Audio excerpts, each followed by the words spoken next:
alright. You nervous? Hey, Not open this door, I'm sir. out here with Miss Cassandra. Officers have just arrived at the getaway motel of 28-year-old Cassandra Douglas. For the last 24 hours, she and her brother have been on the run after 3 of their family members were found dead and burned in the desert. 99% this is either an animal or a person. That looks like a human, dude. And as these local officers prepare to confront the primary suspect of the most important case they've ever worked on, nothing could prepare them for the horrifying discoveries they're about to make. Calls the police! Anyone inside, make yourself known! This is a horrible nightmare. What are we looking at here? I don't know, you tell me. This is one of the worst things that I've ever had to be involved with.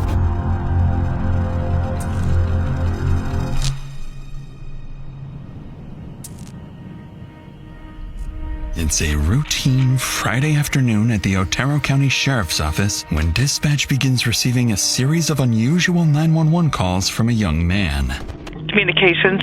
Hi, good morning. I'm hoping to file a police report, and I might need some assistance doing so. Okay, and what's your first and last name? Kane Mayes. Okay, and tell me what's going on. I've been living abroad for the past 6 years, and Okay. I found out that my father died last year shortly after Christmas. I have recently returned home. I'm living in New Mexico again, and I was hoping to return to the family property. Since his passing, tons and tons of family possessions and property have all gone missing and have either been sold off, lost, or stolen, and I'm looking to reassume possession of the property, but there are people squatting in the house. Do you know who these people are? I do. I could give you first and last names, but not anything much else. Kane goes on to clarify that the squatters inside his deceased father's property are actually family members, mainly his Uncle Victor, who allegedly took over the property and is living there with Kane's grandmother and his stepbrother. He also seemingly claims that his Uncle Victor has sold off valuable assets, including firearms and expensive jewelry belonging to his father. The dispatcher logs the information Kane provides and passes it along for legal follow-up. However, not long after this first contact, on a Monday morning in January 2025, Kane calls again. But this time, it's for something strangely different. Dispatch. Hi there. I was calling because I'm wondering, what would it take for me to request a wellness check on somebody? A welfare check on... My grandmother, Mary Mauser. Okay. The sergeant is aware. They are on an emergency call right now. As soon as they are done, we'll head up there to do a welfare check. Okay, excellent. Thank you, miss. You're welcome. A couple of hours after Kane requests a welfare check for his grandmother Mary, he calls police again for the third time to share new updates. To the Rosa Communications, you're on a recorded line. How can I help you? Hi, my name is Kane. I called earlier regarding wellness. So, Sergeant Nordquist is going to give you a call back. They have not responded there yet because they've been tied up with a warrant service where the person doesn't want to come out. No, that's okay. We stopped by on our way down and everything is locked up tight.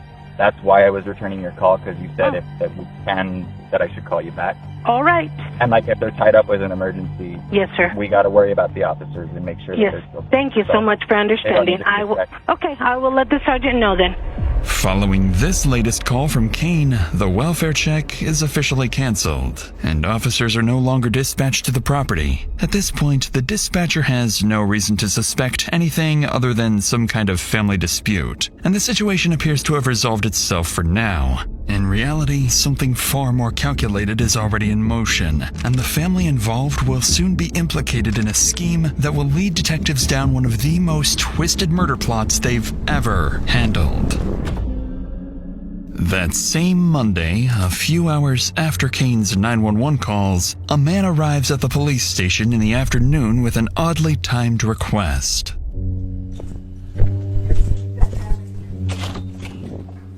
Hello, sir. Hey, how you doing? Doing well. Sergeant Nordquist. Mike Blitz. Mike, it's nice to meet you. How can I help you today? Okay, well, my brother-in-law helps us take care of my mother-in-law.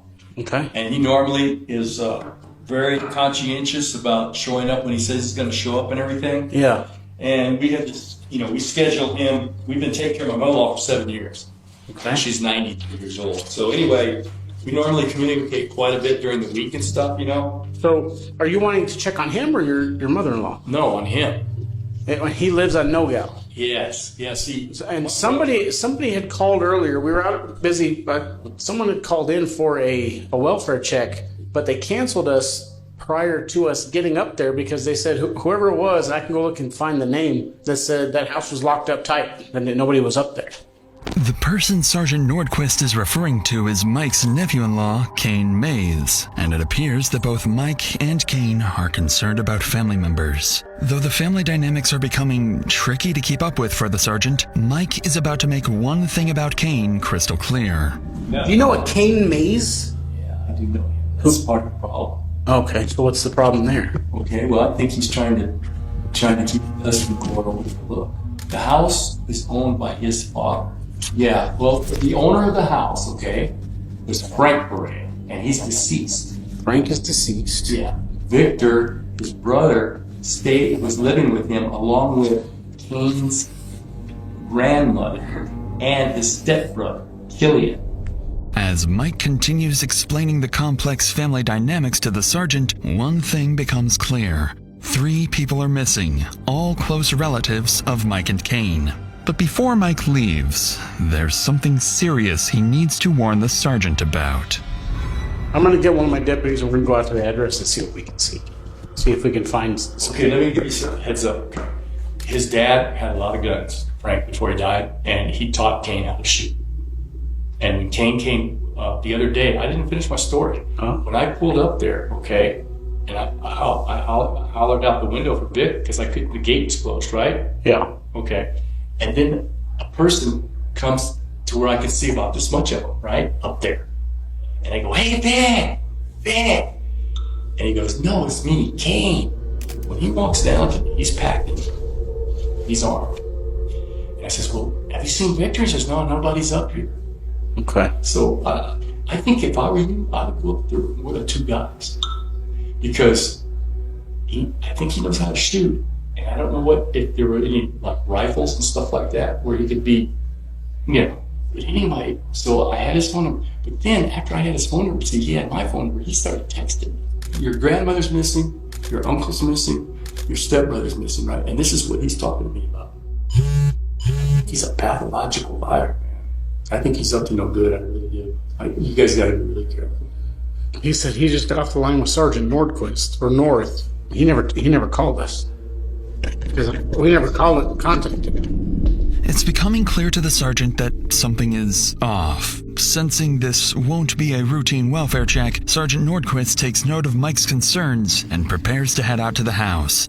What makes this case so unique isn't just the crime scene officers will soon walk into, but the way police have to piece it together, using advanced forensics and strategic elicitation to cut through the lies. And as the investigation unfolds, this will prove to be one of the most resource-intensive cases for everyone involved, with constant pressure, long hours, and difficult decisions at every step. Many of us deal with our own pressures and emotional struggles, and sometimes all it takes is talking to someone to begin working through them.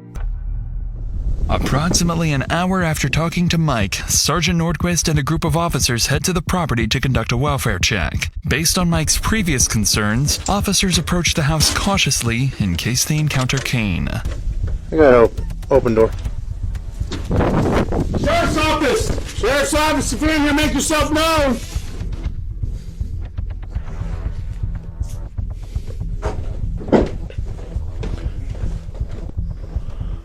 Sheriff's office! Stay here with Sarge. Stay here with Sarge. Got you.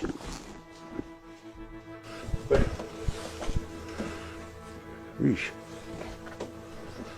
Yeah, I was gonna say everything's stacked and piled. Yeah.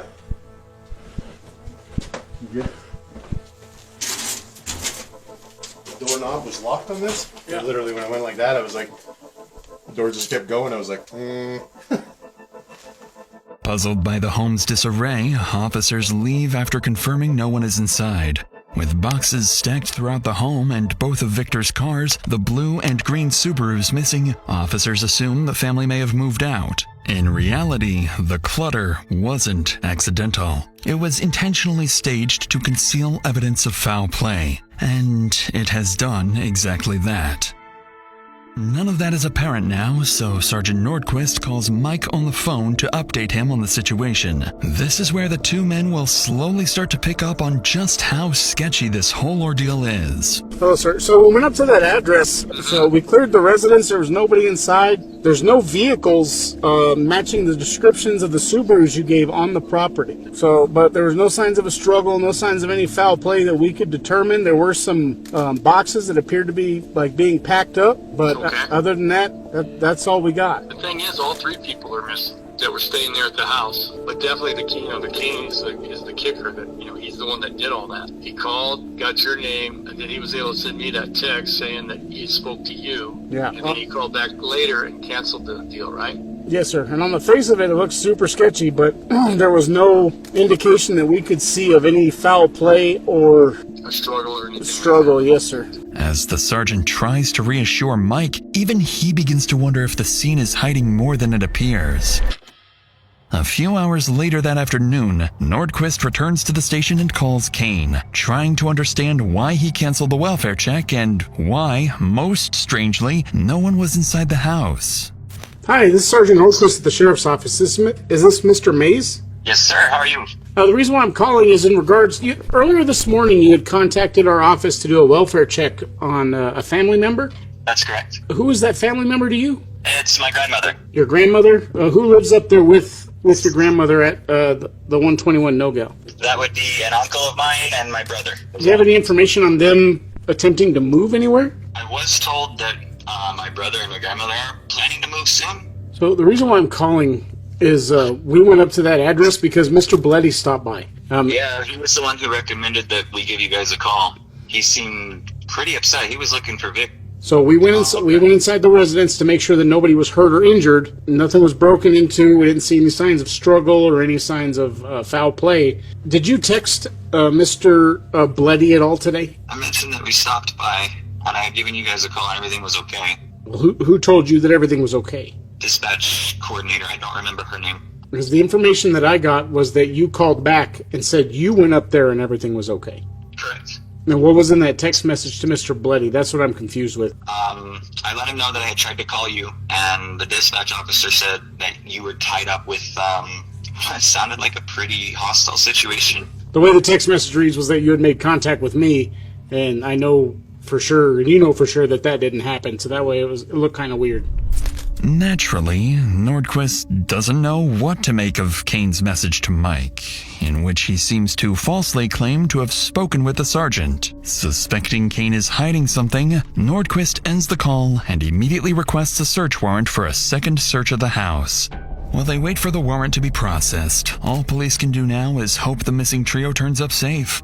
A hope that is far removed from the gruesome reality awaiting them just a few hours from now. Early on a Wednesday morning that week, around 10 a.m., something strange happens about 200 yards from the house where the trio vanished. A passerby takes notice and calls 911. 911, where's your emergency? Yeah, I'm phoning about there's a fire off into the mountains area. I called before about 2 minutes ago. So we drove down the road to see if we could get a better view of the fire to help you guys out. Okay. Well, we have already toned out the fire department, so we will get units headed that way to see if they can locate. Yeah. Okay. I sit at the top of that road for a second. They'll be able to see it. We'll let them know. Shortly after the call, 2 deputies are dispatched to investigate the fire. Once they arrive at the reported location, one of them spots something disturbing in the distance. A burned, flipped-over vehicle matching one of Victor's missing cars. We got tire tracks towards the direction I walked. Just follow the path.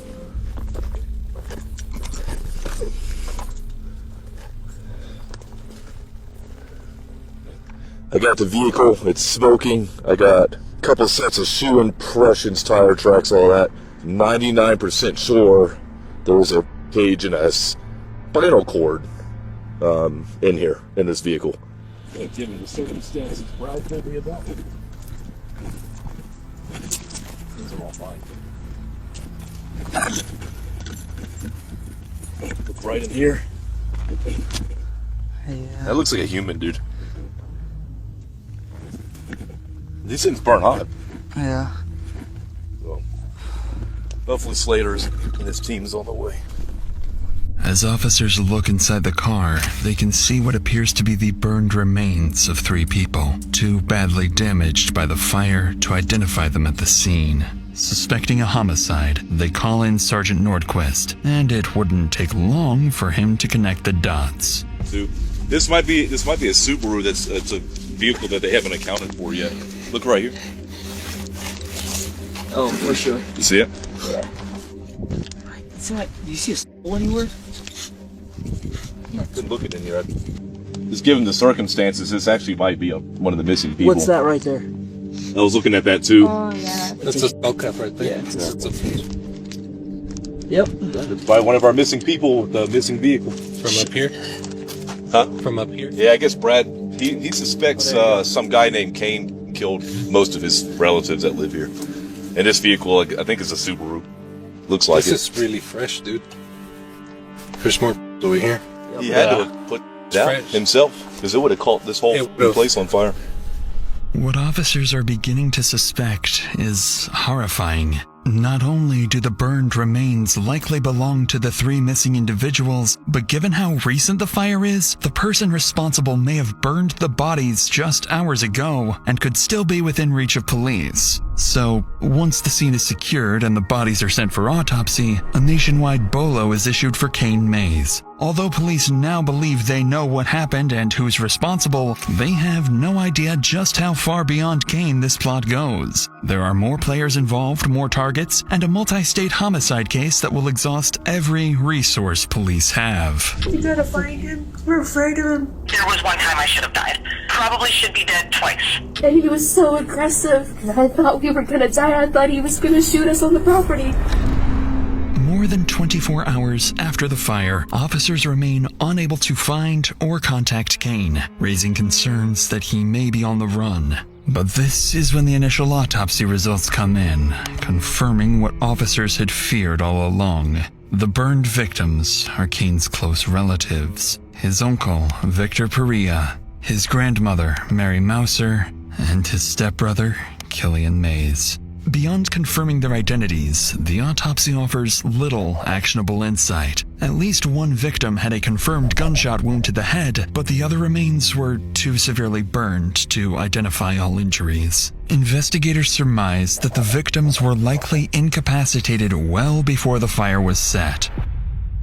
Following these horrific findings, they begin digging deeper into their main suspect's background. It turns out Killian Mayes had been living in Canada and working as an engineer until just a few months earlier, and had several documented domestic incidents involving his wife. Hoping she may know where her husband is, officers reach out to Kane's wife on the phone, where they'll find out she might know far more than that. Hello, my name's Justin Mitchell. I'm a detective with the Otero County Sheriff's Office in New Mexico. Are you Samantha? Yes, I am. I had a feeling I might receive a call from you at some point since I did give you guys a call. Yes, ma'am. You want to tell me from the beginning, like how you met him and your relationship with him? I've actually been speaking to the Ontario Provincial Police because I thought he was messing with me, like I had mentioned. So I'm also filing a case against him right now, but because it's Canadian and now he's in America, who knows if that's gonna... But he was physically violent with me, and I have evidence of it. Yeah, we just met playing video games online, and we started an online relationship, and for a few years, it was just basically we would talk. And then one day, he calls me up and he says that his father disowned him, and he needs to move here right away. He'd always been verbally towards me, and just in general, he had a weird attitude towards things. Eventually we moved out. Brace yourself for this one, because I feel that I didn't come forward. Told people that he had beaten me, and now this has happened. I'm gonna be honest with you. Like, we both had an alcohol problem, but I never drank before I met him, and he definitely, pushed that on me, and he pressured me to drink a lot. There was always a pressure. He wanted me to do it. He just did start hitting me. He did start getting violent with me. Probably should be dead twice.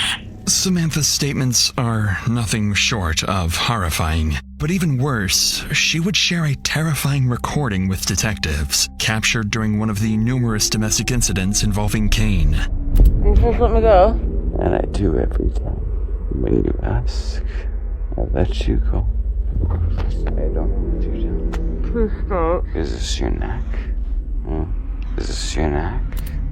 The rest of this recording is too disturbing to play on YouTube, but it clearly documents an alleged serious domestic violence incident involving Kane. Investigators now know they must act quickly, as more people, including Samantha, could be in immediate danger. So later that day, after securing approval for the earlier search warrant, police return to the victim's house, but this time, they bring specialized chemicals called Blue Star, used to hunt for hidden blood, bullets, and evidence that may have been cleaned up.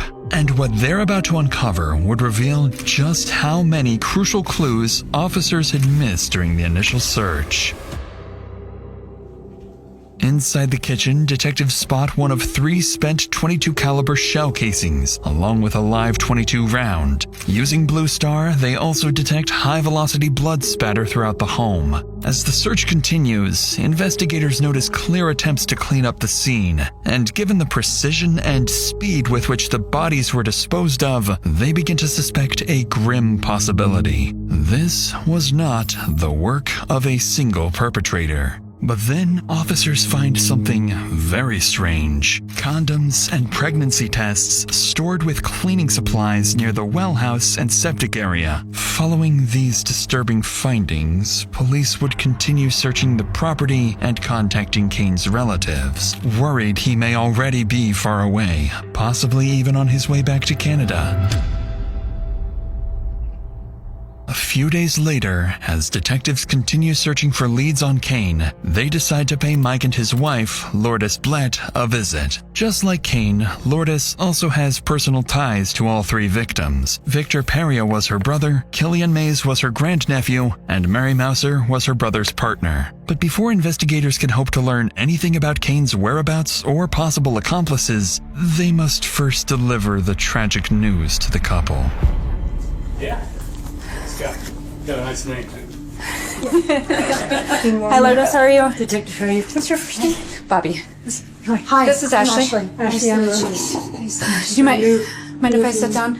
Well, I would like to give you guys a little bit of information. As I told you yesterday, do want to let you know that there was a vehicle fire that was in close proximity to the house. There were 3 subjects that were not able to be identified that were inside of that vehicle. I cannot tell you who those subjects are.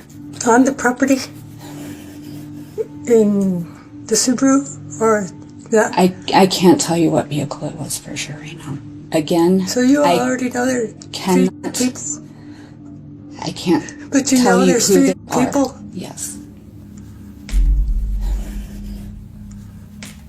I'm really sorry that I even have to share this information with you. This is a horrible nightmare. It's horrendous. I agree with you 100%. Murder. This is no. One of the worst things that I've ever had to be involved with.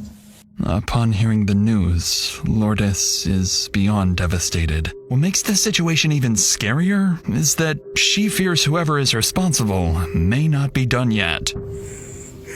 He's a psychopath.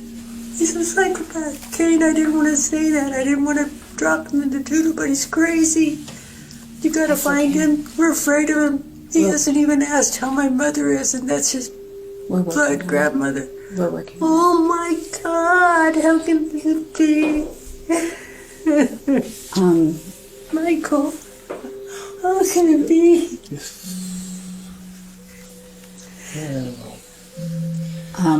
We hoped for better, but no, it's not even imagination. We are working on so many different leads right now and trying to connect everybody. Just catch him. So everybody will be safe because he's crazy. In my worst imagination, I thought I didn't know how to tell you guys this, but I was going to say, can you look for the infrared and see if there's any graves on the property? That's what I was going to tell y'all. You know how they can tell that's what's something had been burned. And this has got to be the worst crime of the year in New Mexico. I mean, I haven't heard anything this horrendous on the news lately. Yet.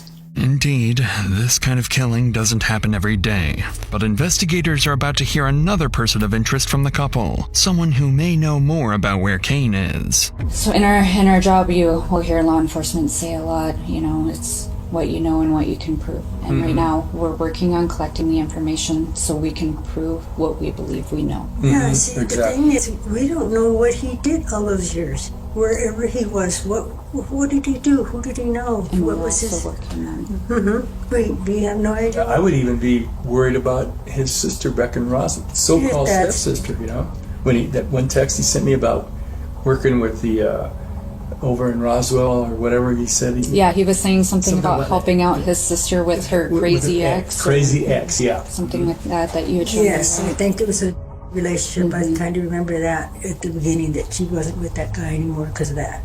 Was It's like I was supposed to feel sorry for her. I mean, when they first were like chit-chatting and everything. Oh, in the like, conversation. "Yeah, Okay. She's talking about Yeah, I Thanksgiving think Day that call. they said something about that.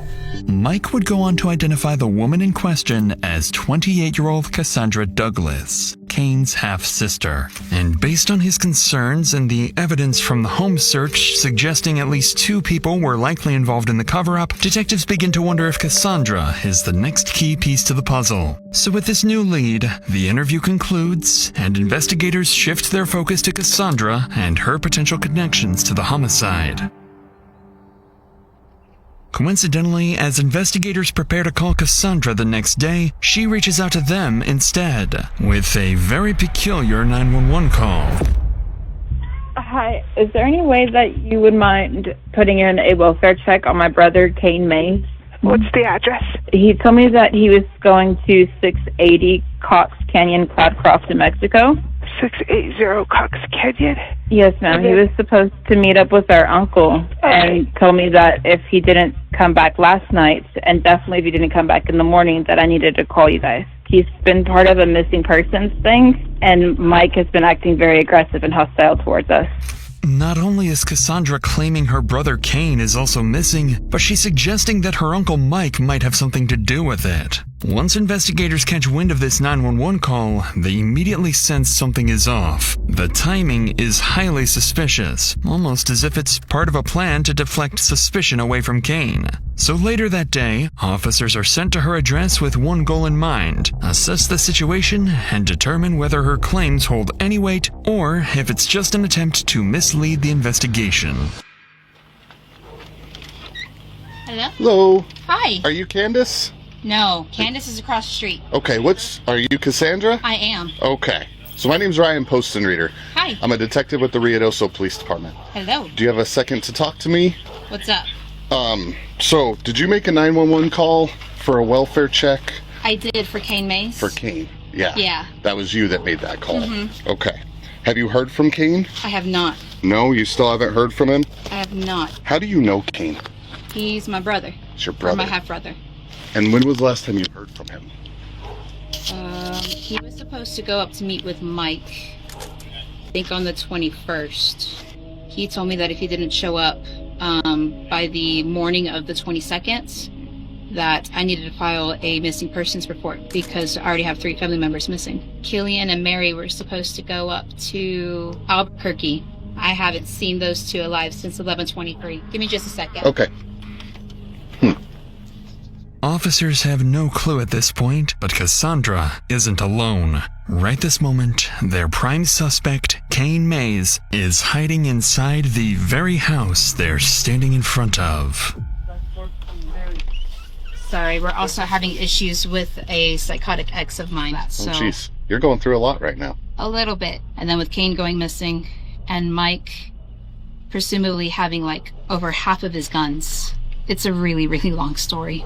Okay. And not one that I'm 100% familiar with because Kane just came back into my life September of last year. So like, I wish I had all my facts straight. I completely understand. No big deal. How did they come into your life? Through Kane. Okay. So Kane comes into your life, and then now you meet Mary and Killian. Mm-hmm. Okay. And then now all of them are missing. Mm-hmm. And have you did you ever have direct contact with Mike? I never had direct contact with Mike, no. I just heard him screaming from the hill both times. As she did earlier, Cassandra doubles down on her accusations, suggesting that officers should focus on Mike, implying he may be involved in the disappearances. Officers take note of her statements and ask her to give them a call if Kane shows up again. Their goal remains unclear, but now that they have a story, they can start verifying. So a few hours later, as police continue looking for Kane, an officer decides to stop by the neighborhood again and speak with Cassandra's neighbors to see if they've heard or seen anything. According to them, Cassandra hasn't been living alone. A man with long dark hair has been staying with her for the past few months. Additionally, witnesses report seeing the same man driving Victor's missing green Subaru, and that it was also seen parked outside Cassandra's residence multiple times. Realizing the description of the man matches Kane, officers return to the station to dig deeper into Cassandra's earlier claims, where they will very quickly uncover some major contradictions. Even though Cassandra insisted she had only recently met Kane, investigators discover an older Facebook photo of the two together, proof they've known each other for years. But that's just the first lie, because officers who were out looking for Kane also recover surveillance footage from a nearby Walmart, showing Kane and Cassandra shopping together alongside her sons and daughter. Besides buying groceries and food, investigators spot cleaning supplies like bleach and vinegar, along with multiple bottles of kerosene, items that closely align with what would be needed to clean up a violent crime and start a fire. At this point, investigators are unsure if Cassandra is actively hiding a wanted fugitive or if she's being controlled and forced to cooperate with someone who has already killed 3 members of her own family. With suspicion mounting, detectives obtain a search warrant for Cassandra's house. Then, around 8 p.m. that night, a group of officers return to the property, taking up positions outside the house as they prepare to raid it. Occupants of 7 Morningside. This is the Roswell Police Department. Exit the front door with your hands up. Do it now.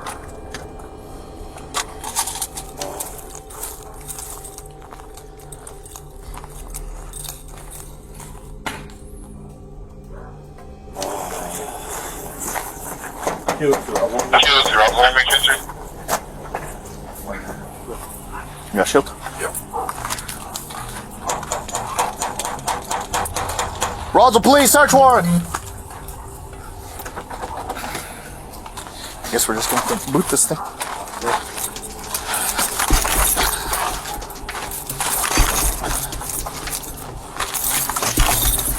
Almost. One more.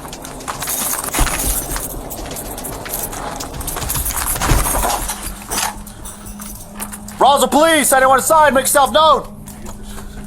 Alright, we're gonna pull in. I'm gonna take left. Ready?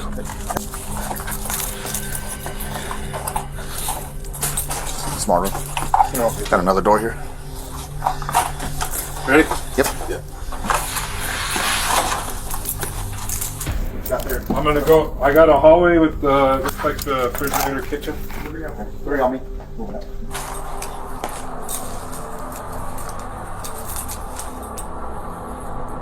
And Cassandra Jolly's the one that lived here, huh? Yeah. Look, they got some La Muerte stuff right here. Santa Muerte. There's a, see that?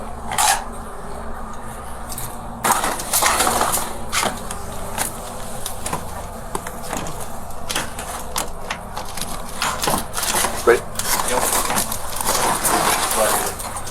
This Something is where weird. he's been hanging out because there's that monitor for the camera that's in the window. What are those guys on a fucking terrorist watch? Did you remember what those cigarette packs were? I had a Marlboro and then I had a. Yeah, I saw that one in the closet. Another one. Your big cans are all over this room. Your Red Bull can. Inside, something about the house immediately feels off to the officers as they observe unusual posters, graffiti, and other unsettling details scattered throughout. They then make their way into the bathroom, where one officer recalls hearing that something might be hidden underneath the house. I highly doubt, but the back door was open? No, we didn't. opened. I'm sure this one here surprised you. Like under all this? That's what he said. The neighbor across the street said that he used to live here, and then there's a door underneath the washer and dryer. At least the basement. Because didn't they say there was another secret exit or something here? There's a couple windows. What did they go to? Do you use filled in? They look up there already or no?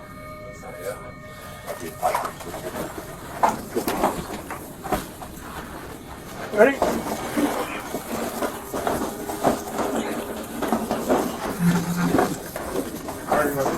Go ahead. Put it down.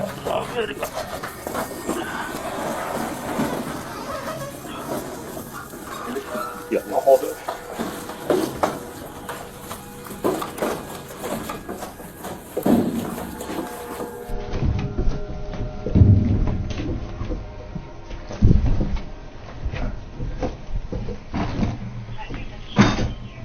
No dust on it. Oh, that'll fit. That. Mm-hmm. You know what I mean? Oh, yeah. That's too new. Really big. Mm-hmm. All right.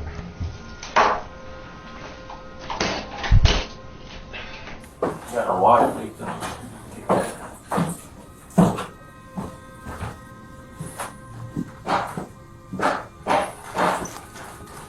It's kind of weird to have a door right there too, huh?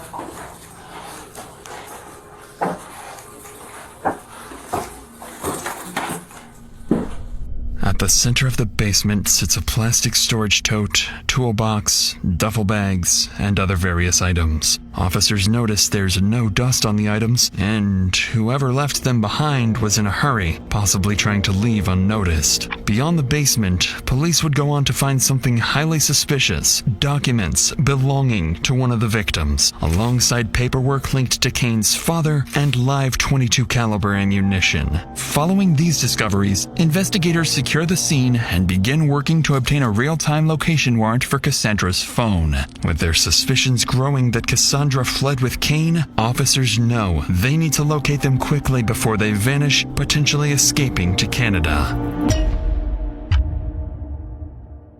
12 hours later, investigators strike gold. The warrant for Cassandra's phone is successfully approved. And in a major development, Verizon pings Cassandra's phone nearly 1,000 miles away. She's no longer in New Mexico, but in Hernando, Mississippi, inside a Super 8 motel. With this discovery, the case becomes multi-state, with police in Mississippi quickly briefed on the investigation.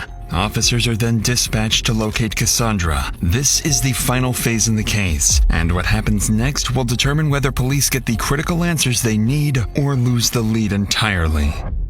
As officers make their way to the Super 8 motel, their primary objectives are to extract information about Kane's whereabouts, test Cassandra's statements, and determine how deeply she may have been involved in the homicide of her own relatives. When officers finally arrive at the motel, something immediately feels off.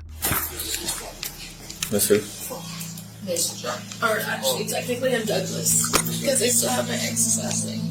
So, what's going on? What are we looking at here? I don't know. You tell me. All I know is that my brother went missing on the 21st. We were trying to investigate his property. We thought Mary and Killian had left, and then Mike came down and started being aggressive and hateful and shooting rounds. And we've already tried to file this with the Roswell Police Department down in New Mexico. Would you consent to a search for your vehicle? You can search the car and you can search the ramp. I don't care. Okay. Interestingly, Cassandra now seems on the verge of an emotional breakdown for reasons the officers are yet to understand. After all, only 24 hours have passed, and seemingly no new information has been relayed to her. Neither news of the murder, nor that Kane is the main suspect, nor that her house was just searched. So to get to the bottom of her emotional reaction, Mississippi officers on scene coordinate a call with Special Agent Kyle Graham in New Mexico, who's been tracking the growing list of contradictions in Cassandra's statements. Using those inconsistencies, the detective is about to carefully test Cassandra's story and see how far she cracks. Do you mind grabbing those, taking your waffles upstairs? I'm not upstairs, I'm downstairs. Downstairs? Yeah. Yeah. 184. You spoke with a detective 2 days ago at your house in Roswell, correct? Yeah. The day the Walters showed up and I had to leave. So I brought them over here to Mississippi. Why is that anything wrong? No, there's nothing wrong with that. What we're trying to do is we're trying to figure out what's going on with Kane and what's going on with his family. I don't know. I haven't even, like, I just met Killian and my grandmother for the first time in my entire life in November. So were they there whenever you guys were there? No, Where were they at? I don't know. The house was empty and there were boxes in the middle of the living room. That was his dad's property. He was supposed to go to him afterwards, but he wasn't here. He had to go up to Canada. And so who was driving in the dead house? Like, who could drive a car? They all could. I know that they had that little blue car. And who was driving the green car? That I don't know. As far as I know, that car is not drivable. Well, we have video of Kane driving the green Subaru. Huh. And we have information from the neighbors that the green Subaru was at your house at one point in time. This is what I want, okay? I just want honesty. Okay, I know you know a little bit more than what you're telling me. I don't know if you're trying to protect Kane or if you're scared. I'm scared it's because I don't know what's going on. Okay, well, we've been working this case for 3 days straight. And I know a lot more information than I'm telling you. Of course I'm trying to see if you're going to be honest with me. With every sentence, the detective becomes more convinced that Cassandra is hiding something she fears could incriminate her brother or even herself. But there is something a lot more concrete detectives previously uncovered, and the detective is about to leverage it to completely trap Cassandra.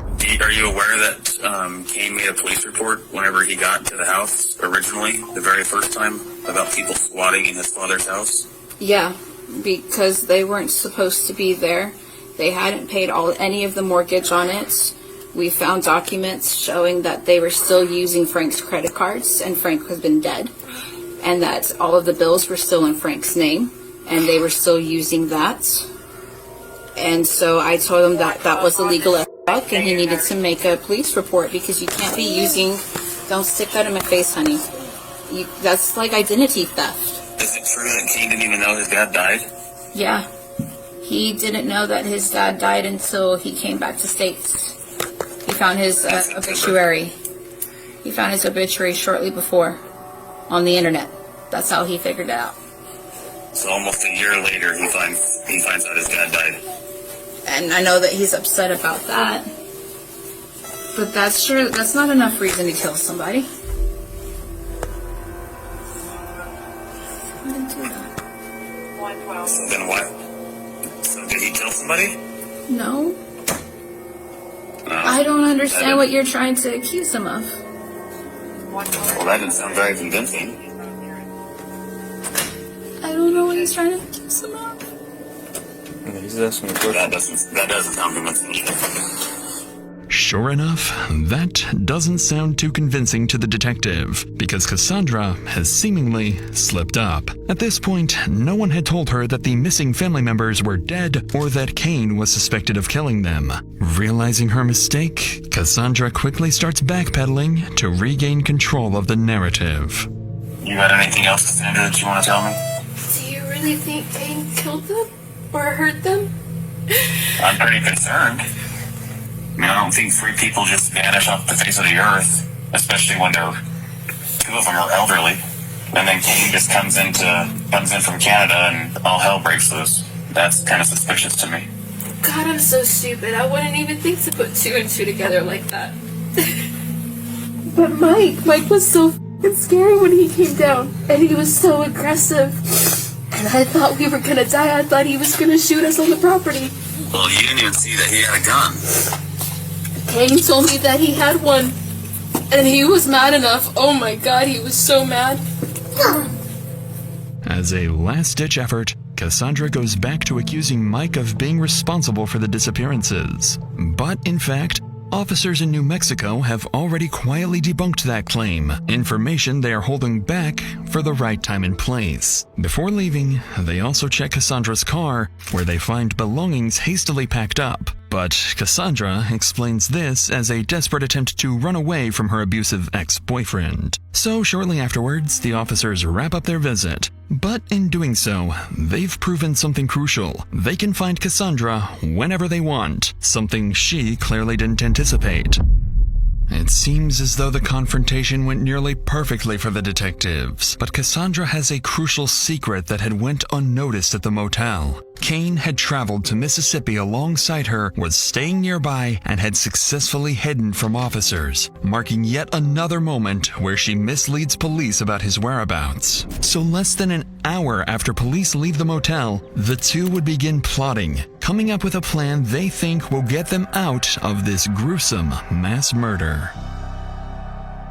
At 2 p.m., Cassandra's vehicle is seen in front of the Hernando Police Department. Kane would step out and calmly walk into the station. 15 minutes later, Kane would be seated in the department's interview room 2, alongside Detective Stovall. The sudden appearance of Kane would leave detectives with little room to prepare, so Special Agent Silva, a New Mexico detective already working this case, would be placed on call to assist in the interview. It's important to note that this is an interview and not an interrogation, as Kane has agreed to speak voluntarily and has not been detained. In reality, this interview can only work against him, but in his mind, this is both his and Cassandra's final chance at freedom. Agent Silva would begin the interview by making this crystal clear. And before we get any further, I do want to let you know that you are not under Miranda rights. You are not anything like that. You are free to leave at any point. You don't have to answer any of my questions, anything like that. You can say, hey, I don't want to answer that question. If you don't want to, we can go over another question and we can skip to the next one. But I do want to let you know that you are free to leave, okay? Thank you, sir. All right. After realizing he's free to walk out at any time, Kane shifts tactics. He begins probing the detective for information, trying to figure out how much investigators have bought into the false narrative he's been intentionally feeding them. Can I ask you something? It's, on one hand, kind of nice to talk to somebody from Otero. Also, maybe a little concerning. Did we have to speak directly because I'm considered a missing person? Well, that's what I wanted to talk to you about. Is there's so many like missing persons. There's a lot of phone calls to the sheriff's office. So, like, why would somebody be saying that you're missing? And then there's also some other missing reports going on. Like, there's a lot of firearms missing, right? There's a lot of vehicles missing. I wanted to talk to you and get your side of the story of what's going on. I was trying to come in and speak with somebody in person. And what happened with that? On my way down to Alamogordo, I gave another uncle a phone call because I had seen him on the property and he was a very looming presence at the time. I was hoping to stop in and ask him about some things and some personal aspects that were going on. I wound up getting run off the property and had to kind of go into hiding because I know his influence and the extent of his company. Well, which uncle is that? Mike Blett. So Mike ran you off the property. You had questions for him. Is that what I'm understanding? Yes, sir. So when did this happen? It was when I was on my way down on the 21st. I kind of explained the situation to my sister a little bit, and I told her, if you don't hear from me, call somebody. I know I keep jumping around and just trying to confirm everything. You went to Mike's house to talk to him and he shot at you, correct? Yes, sir. Because I want to talk to Mike about that. Like, why are you shooting at people through front doors? That's kind of dangerous. That was this week. That was on the 21st. I would absolutely appreciate you taking a look. Kane makes his alibi clear. Mike, the man who kicked the entire investigation off in the first place, is the suspect detectives need to be focusing on, alleging he shot at them through the front door when they approached the home. Unfortunately, detectives have spent far more time investigating than Kane realizes, allowing Agent Silva to completely debunk Kane's story. Simply put, there are no bullet holes or any signs of a shooting on the property. Okay. So here's the thing, Kane, is I'm gonna start going through some of your story here. Okay, that's not making sense to me. I'm not saying that you're lying. I'm just saying I don't think it's fully there yet. if that makes sense. It was kind of cut off. I don't want to talk. Can you hear me? Yes, sir. You went to Mike's house. Mike shot at you this week through the front door. You announced yourself. How come you didn't call 911? I know that they very much do not take too kindly to law enforcement. Okay. And I kind of really hope for that to be avoided. So here's the thing on that, is I have some investigators that are there at Mike's house, that have been to at Mike's house. There are no bullet holes through his front door. There are no bullet holes through the siding. They're not seeing you on his cameras at his house. So that's what I'm saying, is some of it's not making sense. So did you actually go to Mike's house and knock on the door? I did. Because you're not on camera. Did they check? And his cameras go back this week. They go back last week. So I'm not seeing you anywhere on there.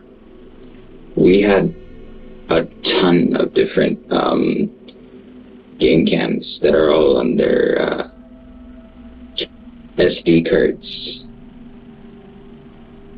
He doesn't have any of the chips from the 21st? No, I'm saying he has video surveillance of this week and of last week, but they're not seeing you anywhere on the cameras. Kane appears shocked by these details. Whatever he thought happened that could favor his story simply didn't. Kane would sit in silence for an extended period of time, seemingly in denial that his plan was so terribly miscalculated.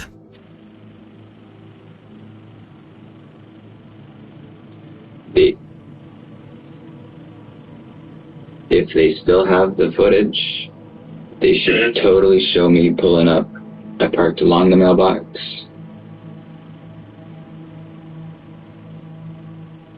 Kind of behind it a bit, not necessarily pulled up past it. Walked right up the drive up to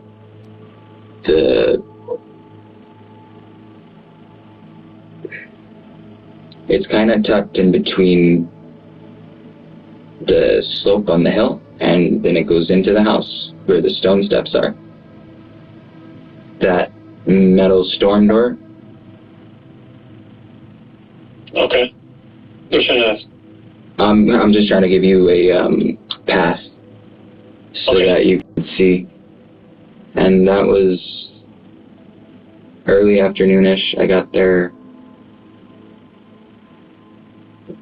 between 1 and 3 o'clock, I believe it was. I have to look at the call, but I don't have it. But if they have that footage still, then I'm definitely on it. Kane proceeds to give a nearly 10-minute explanation of where he was parked. Unnecessarily complex explanations like these are usually a telltale sign to the detectives that the suspect has shifted into a defensive state, looking for any validation that the detective is believing their lies.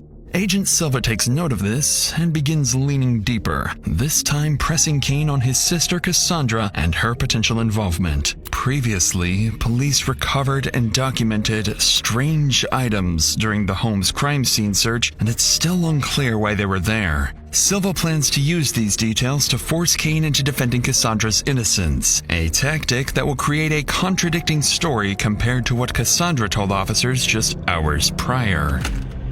So, are you aware that we spoke to Cassandra?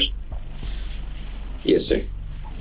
And the reason I ask is I'm just trying to get, like, if something happened up there, Kane, I want to know, like, was there an argument going on? Because I know that you were up there in January. Okay, we can kind of get away from that. You were up there in January. If something happened up there, I want to know what happened. Okay, if there was an argument, if something happened, like, kind of help me help you. Okay, what happened when you were up there in January of this year? I'm trying to figure out everything that has happened as well. That's part of why I wanted to speak with you guys and kind of get you involved in looking Because I'm going to be honest with you, I'm confused on these timelines. You were up there this week at some point, and you were up there last week at some point. So what happened this week and last week while you were up there with the family? That's what I want to know. They weren't there. Nothing's happened. Where you were at the house in Bent on the 18th of January, correct? I'm not sure.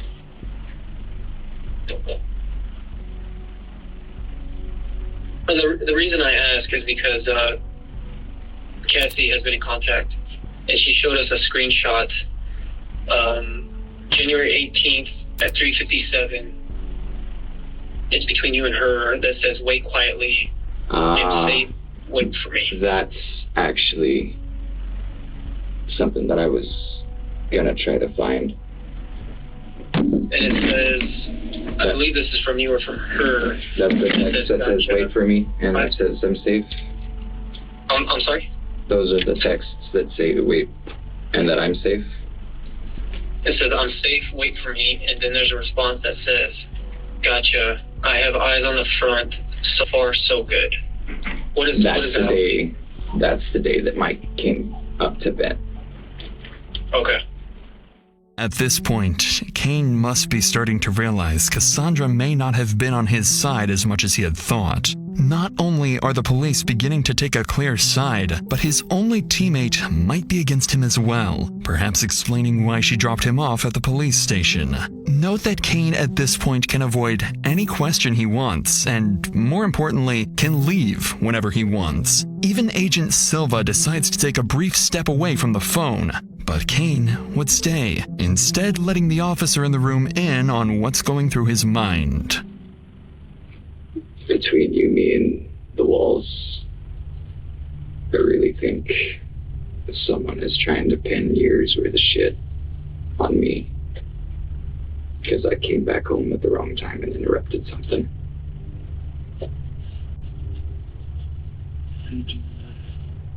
I'm just here helping these guys. What you really got going on? So I ask him the questions, I'm just sitting here. Mr. Silva seems like a trustworthy detective.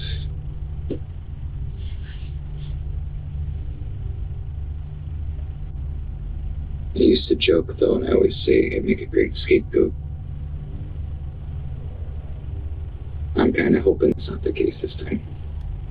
I came here today to ask you guys for help and talk to people that I knew wouldn't be necessarily under an outside influence. Right. But do you see how it looks for us? I mean, they've shown physical evidence of this whole situation, and you're one day you're here in Mississippi, no ties to Mississippi at all.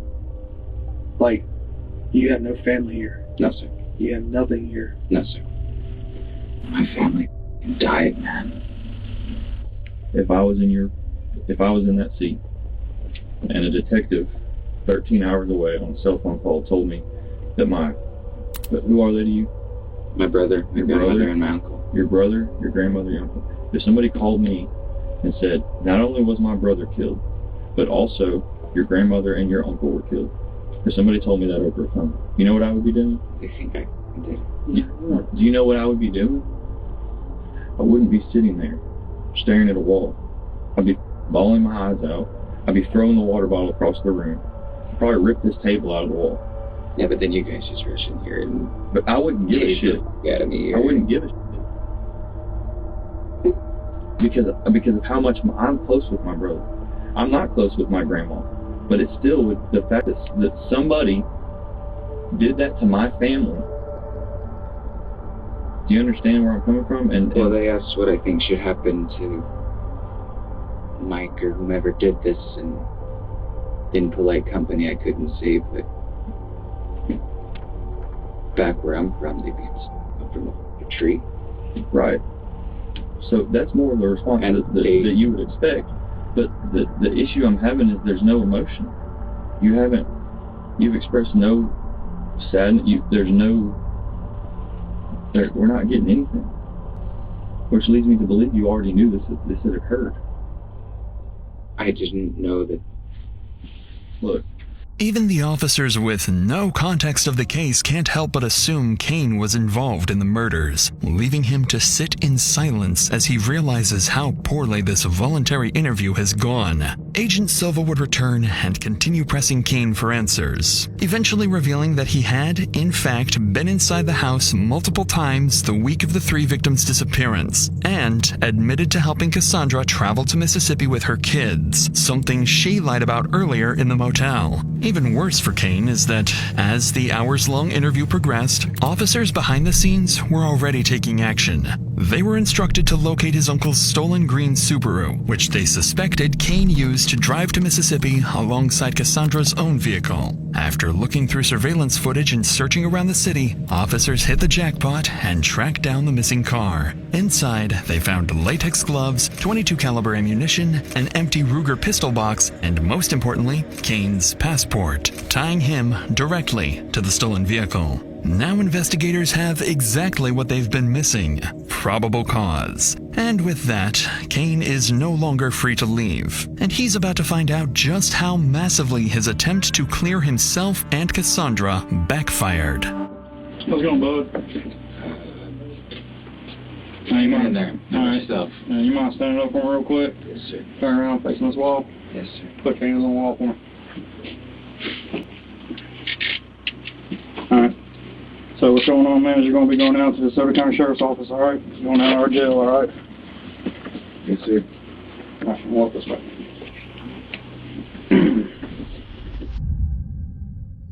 Back at the Motel 8 in Mississippi, Cassandra would patiently wait for Kane to return, give her a call, or just show any signs his interview was over. But as hours passed, it became clear that something had gone terribly wrong. Growing worried, Cassandra packed her bags and fled alongside her children, making yet another 1,000-mile drive back to New Mexico. Detectives keep tracking her phone signal until it finally stops at her parents' house. By this point, investigators have more than enough to justify Cassandra's arrest. But one critical question still remains. Was she directly involved in the murders? And if so, to what extent? Because of that uncertainty, officers make a deliberate decision. Rather than moving in aggressively, only 4 investigators go to the house, keeping the encounter calm and cooperative. Their goal is to interview Cassandra on the property and, if possible, apply enough pressure to turn her against Kane. If they can do this, they'll be able to pin both Kane and Cassandra against each other, forcing them to incriminate themselves. This is Bryce Daly. He's with Lincoln County Sheriff's Office. He's a part of that team. Okay? No. So there's not 100 of us today. There's just 3 of us. Do you want me to start from the beginning from what I know? Or do you want to ask me all the questions first? No, I'm going to let you tell your story. And just so that you know, you're not under arrest. You're free to leave whenever you want to leave. We came to you because we talked on the phone earlier through the text. Okay. And what I told her is she needs to stop overthinking everything. You're trying to be a detective herself because she's seen all this stuff and she's trying to put pieces together and knows that he was lying to her about things. So just start at the beginning and tell it like you told us. So I wanted to apologize to you because whenever I spoke to you the last time, I wasn't thinking straight. Not only is Cassandra much more cooperative this time, but she quickly admits that she had been dishonest before and even apologizes. Her father's comment makes it seem like she's on the verge of throwing Kane under the bus, which is exactly what investigators are here for. So with the reassurance that she's not under arrest, Cassandra begins to share some much-needed details about how 3 of her relatives ended up mysteriously dead. So I know on Thursday, we were driving up there and we had just went through Ruidoso, and he said that he wanted to stop by Bent right quick. So he said, okay, drop me off here, wait here, and I will let you know if I need anything. I've probably left him alone for like 45 minutes-ish. Where does he go? He's inside the house. Okay. And he says that he couldn't find anything, don't know where anybody's at, and that it's okay for me to come inside. And I go inside, and like I kept telling you, it smelled fucking weird in there. Almost like something had like died within the walls, like an animal or something.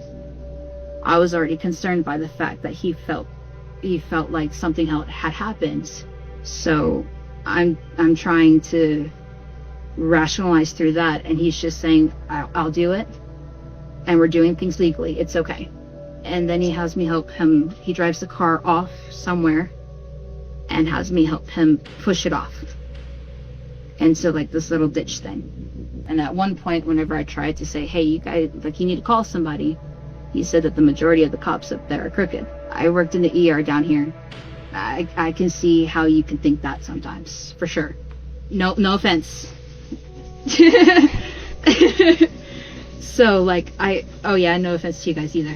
Investigators are clearly not fond of Cassandra's strange remark, though by now it's becoming clear to detectives that Cassandra is putting Kane at the center of everything, while noticeably avoiding any direct mention of the murders, the cleanup, or the burned bodies. Instead, she frames everything vaguely, claiming Kane suspected something happened inside the house, but they didn't look too deeply into it, and that she was simply helping him deal with a property dispute. Investigators allow Cassandra to continue telling her story, but the more she talks, the more convoluted her version of events becomes. Then at this point, she even invites them inside, where the story only grows longer. After nearly 2 hours of listening, Agent Kyle Graham decides it's time to push back. So now we're going to get into my portion, okay? I don't know, there's been probably a team of 15 of us on this case. So we know a lot of stuff, we know everything about that property. And some of the stuff that you're saying does make sense and does add up. However, some of the stuff that you're saying doesn't make sense to me and doesn't add up. And quite frankly, I don't think some of it happened. But I will tell you right now, I don't feel like Kane could have done everything that he did alone. And I think he included you into a whole mess of a situation. I don't believe that you killed anybody in this house or on that property. I strongly believe that. I don't think that you had any part of murdering people. But I do strongly believe that he fucked himself and he needed help. And you're a helpful person. And he put you in a shitty spot and said, help me. I need help cleaning this property. I need help cleaning all this blood up. And I need help getting these fucking bodies out of this house. But now's your chance. I'm giving you the opportunity. Because I'm telling you right now, I have all that I need. The gig's up, the game's over. Okay? This is your opportunity and your chance to tell me, what did he make you do? What did he ask you to help him to do? All I know of is that he wanted me to undo the headboards, the couch. But You notice no blood on that? Think about it before you answer that. Not the side that I picked it up from, no. All I did was what he asked me to do. But you understand, all you did what he asked you to do, it's too late. You already helped him. That's already a crime. Which I know that. And so, that's the reason why I asked if I needed an attorney, because I tampered with evidence. Correct. And it wasn't until after the fact that I sat there and I thought about it, because he said that everything was found that way. So the charge is already there. There's not going to be any more it's not going to get any worse other than you just telling the truth of what happened. The charge is there. You already have a tampering with evidence charge on a first-degree murder. Okay? That's a second-degree felony. Needless to say, this is not what Cassandra is hoping to hear. In this moment, she realizes her days of freedom may be numbered if she continues twisting the facts to protect both herself and Kane. Cassandra knows something has to give, so after hearing what's awaiting her, she asks to step outside for a smoke, and this is where she finally gives detectives a small piece of the truth. Like I said, I went out there. I went out to the store. Mm-hmm. And I came back.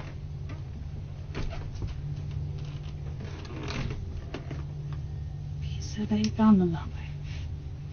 He said what? That way? So what did he tell you he found? People on the floor. How many people? 3. And who are they? Killian, Mary, and Victor.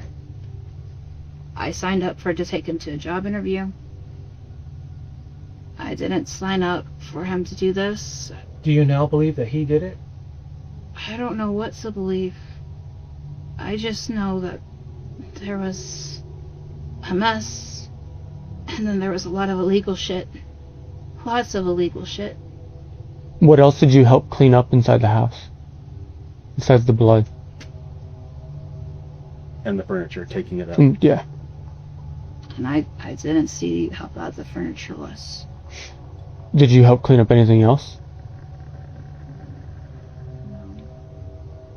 There's so many red flags going on right now of you saying that you walked into this house and Kane telling you, holy shit, I just walked into a house and all my family's dead.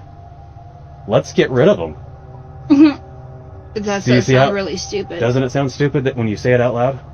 Because I guarantee you, I walk into a house with my family dead, shit's about to hit the fan because we got to figure out what the hell just happened.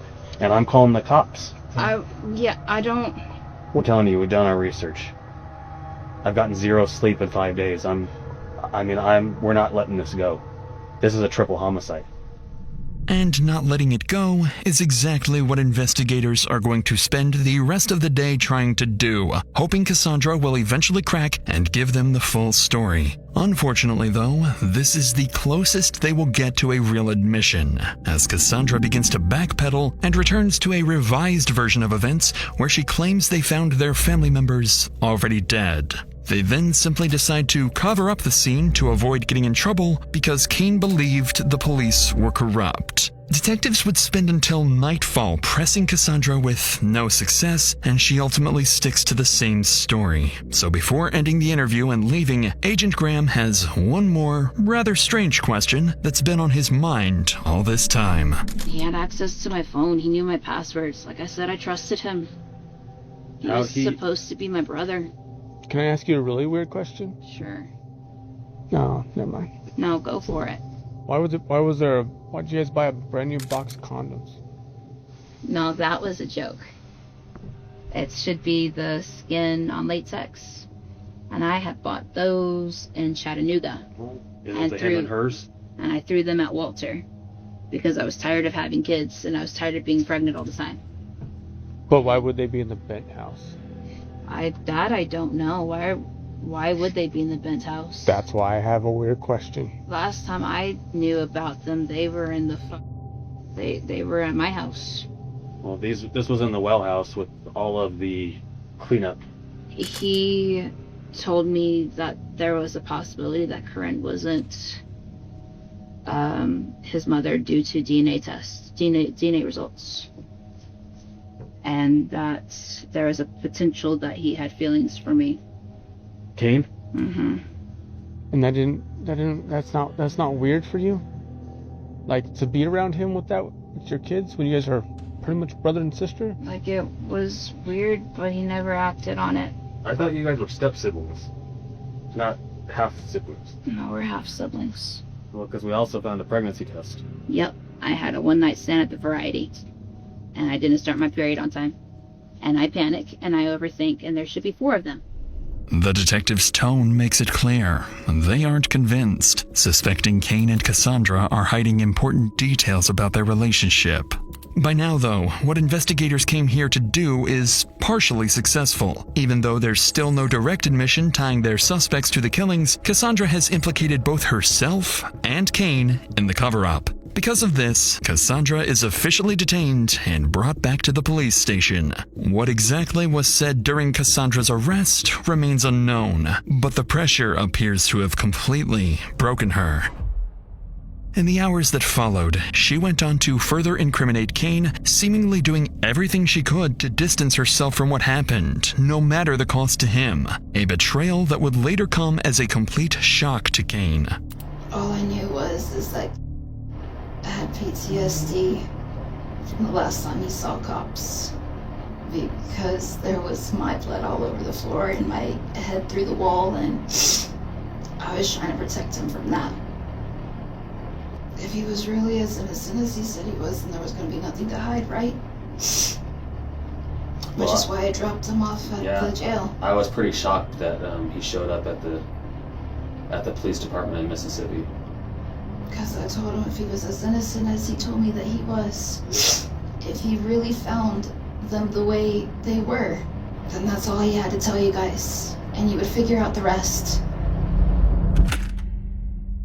In the following days, Kane is brought into an interrogation room, this time in an orange jumpsuit, for what would be his final interview. Agent Graham is assigned to conduct the interview, the same investigator who previously spoke with Cassandra and secured her confession. By this stage, Graham knows the case inside and out, and he approaches the interview with a deliberate strategy, intent on extracting as much information as possible. And in this case, that's exactly what's needed, because now, more than ever, detectives need a confession. Right as the interrogation begins, Kane makes a desperate attempt to ensure Cassandra is keeping her story together. He seems to be completely unaware that Cassandra isn't protecting him anymore. Do you happen to have a pen handy? I do. Do you have her number? Because I have it in my wallet at the jail, but they won't let me access it. And I need to make sure that she's okay because she mentioned wanting to go back down to New Mexico. And after doing it once, that's already a hard enough trip. Well, I talked to her Sunday when she got back into Roswell. I don't even know what the date is, man. At this point, Kane still believed Cassandra was in Mississippi and hadn't spoken to officers since their first contact. Unfortunately, not only did Cassandra confess since then, but she did it in front of the very detective, sitting just feet away. So, I talked to her on Sunday. I traveled to Roswell when she got in. I talked to her for probably, I don't know, more than 2, less than 4 hours, okay? And then on Monday, I traveled to Roswell again, and I talked to her again. Okay. For about, I don't know, 2 hours. Okay? But I learned a lot from her. Okay? And I'm hoping that I'm going to learn more from you. I don't want to call anybody a liar, but I think there's some inconsistencies with your statements. Because I want you to know that there's going to be a lot of questions that I ask you that I already know the answer to, but this is going to be a test for you to see if you're being truthful with me. Okay? Because I know it's the truth, because I've been working this case since Wednesday the 22nd. Okay? After Agent Graham makes it obvious Kane is on his own now, the interview demeanor changes fast. He wastes no time bringing up Cassandra's confession and placing it directly against Kane, making it clear that detectives are no longer relying on his version of events alone. Did you hurt anybody inside that house, including Victor, Killian, and Mary? No, sir. So, how does Victor, Killian, and Mary just mysteriously go missing? I've been trying to find out the same. You do understand, though, that we found all 3 of them, correct? I believe Special Agent Silva did tell you that. He alluded to something that I was really hoping is not truthful. So I'm not really one to beat around the bush, okay? I just call it like it is, okay? But Cassie's told me everything that's happened, okay? She told me the involvement. She told me what you guys did. That you walked into the house, you found all 3 of them dead. You guys picked up their bodies, you put them in the blue Subaru, you drove it up the hill, you guys both tipped it over. She's told me it all. Okay, you guys used the little green dolly to pick him up and put him on the dolly, wheel him out to the car. You tied a rope around Killian's waist, hooked the rope up to your dad's hitch, and drove the car to pull him into the back seat. So the gig's up, Kane, okay? I told you I don't beat around the bush. We've done it. I've worked over 100 hours in 1 week, okay? This is serious. So now, this is your opportunity and your chance to tell me your side of the story. Cassie's told me hers. Okay. Okay? Okay. As Kane sits in silence, the realization sets in. He's on his own now, and whatever story he had planned coming into this interrogation has now been flipped entirely on its head. But Agent Graham presents the story strategically. By laying it out exactly as Cassandra described it, he gives Kane an opening to admit only to helping conceal the murders, while shifting responsibility for the actual killings onto someone else.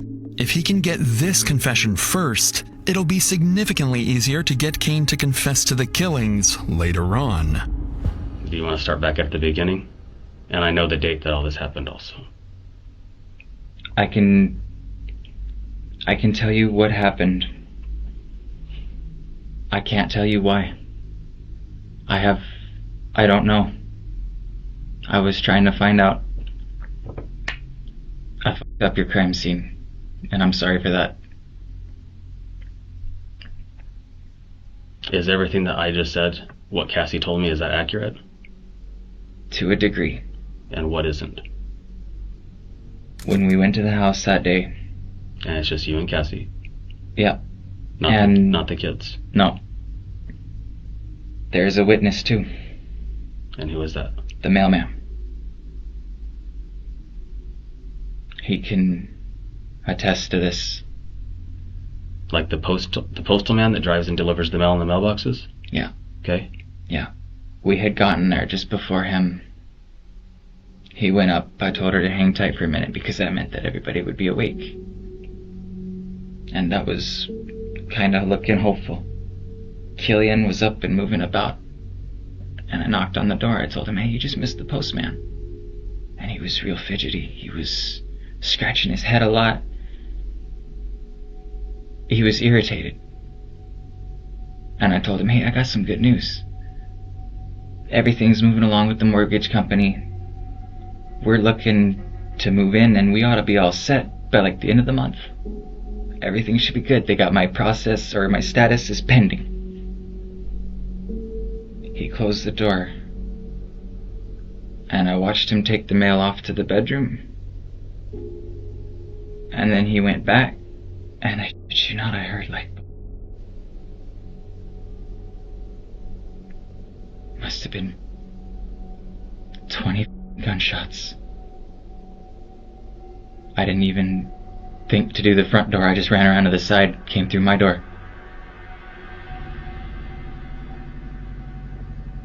And it wasn't closed all the way.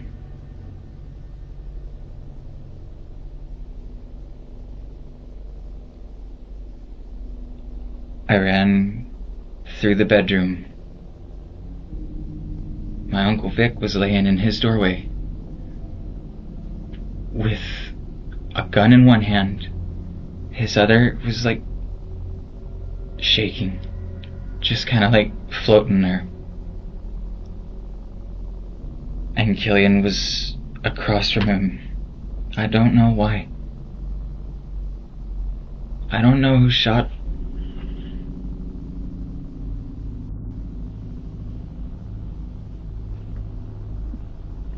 I don't know. So where... I'm sorry, Kane, but I don't mean to be an ass, okay? But I know when you were going down this road that that's where you were headed, okay? That one of them did all this. The evidence... They both had guns. Kane and Victor both had guns. Killian, sorry. They both had fucking guns, and they told me there weren't any left in the house. Where are they? You and Cassie were the only ones in there. So what'd you guys do with the guns? Do you see that I've been doing this for a long time, okay? I'm not dumb. This isn't my first homicide, okay?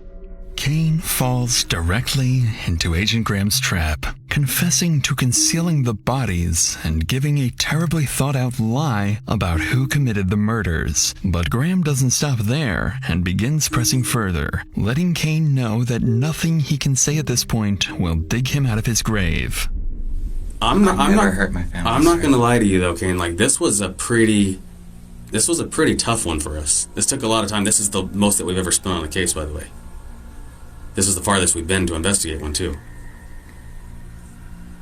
And I mean the whole wrapping the rope around Killian's waist and pulling him in with the other car, I mean that was pretty creative. And I'm being serious, I'm not being a smartass. I don't know how I would have got him in the car either. I don't know how I would have got him on the wagon. That's 200 pounds dead weight. 280 pounds dead weight. That's a lot. I mean, you're not much bigger than me. I mean, think about how crazy that sounds, though. No, like you were cremating them, and you went up there on the 22nd and you burned them, right? After you and her put chain link over the top of the car with the little camouflage tarp thing and all the sticks and brush covering it. I did try to offer them a cremation. I mean, that was nice of you. But I didn't hurt them. Because the rest of the family didn't get to say their goodbyes. There aren't enough of us left. And I mean, I gotta give it to you too. Using the come-alongs and the steel pipe to prop it over to get it dumped over. Like, this is one of the most creative homicides that I've seen. I didn't hurt anybody, sir. I would never hurt my family. Well, but Kane, that's what they all say. I don't buy that you didn't do it. I'm sorry. I can't. I think Cassie's full of shit on a lot of things, but I don't think she's full of shit on that. And I'm not so sure that she wasn't involved in it, to be honest with you. She wasn't even there, sir. Okay, well, I'm telling you right now, Cassie's in jail. That's why you can't get a hold of her. Then I need an attorney. Okay.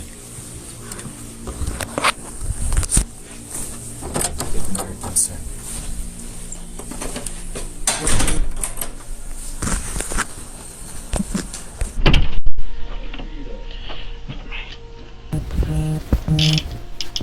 My next question is, are you going to sign a waiver of extradition to go back to Mexico, or do you want us to have to get a governor's warrant and you set up here in our jail for months? Do you mean New Mexico? Yeah. Okay. What do you think, Detective? I can't tell you, but I can serve you with this target notice, okay? These are the charges that are being filed against you. This is what we're going for grand jury, okay? I can't accept that. Well, it's not an option. These are the charges. That's what's coming against me. Yes, sir. These are your charges. Clearly, Kane doesn't seem to understand the law, and he'll be fighting the charges regardless of whether he accepts them or not. On paper, Kane is charged with an array of crimes, including arson, aggravated burglary, and 3 counts of first-degree murder. Additionally, Cassandra would be officially charged following the interrogation, also getting 3 counts of first-degree murder, conspiracy to commit murder, and tampering with evidence. In the weeks that follow, detectives and prosecutors begin assembling the full picture. The blood patterns inside the house, the cleanup supplies, the burned Subaru, the shell casings, the clothing, the phone records, and Cassandra's own statements describing the disposal of the bodies. And after countless sleepless nights, investigators believe they have finally pieced together what happened. Victor, Mary, and Killian were killed near the south bedroom and kitchen before being moved through the house. Their bodies were then loaded into Victor's blue Subaru, which Kane allegedly drove into the canyon, pushed over a ditch, and set on fire. Kane's shifting stories and control of the green Subaru point investigators towards him as the primary actor, while Cassandra's admissions place her squarely in the cleanup and cover-up. Detectives see Kane returning from Canada as the start of a growing grievance over what he believes is rightfully his. 22 acres of family land. They allege that a dispute over the property motivated Kane and that he drew Cassandra into a plan to cover up the deaths and claim control of the land. For now, both remain presumed innocent unless and until they are proven guilty in court. If convicted, they could each face multiple life sentences under New Mexico law with decades behind bars before any possibility of parole. As for Mike, Lourdes, and the other relatives, they can rest safely for now, praying that those responsible never see the light of day again.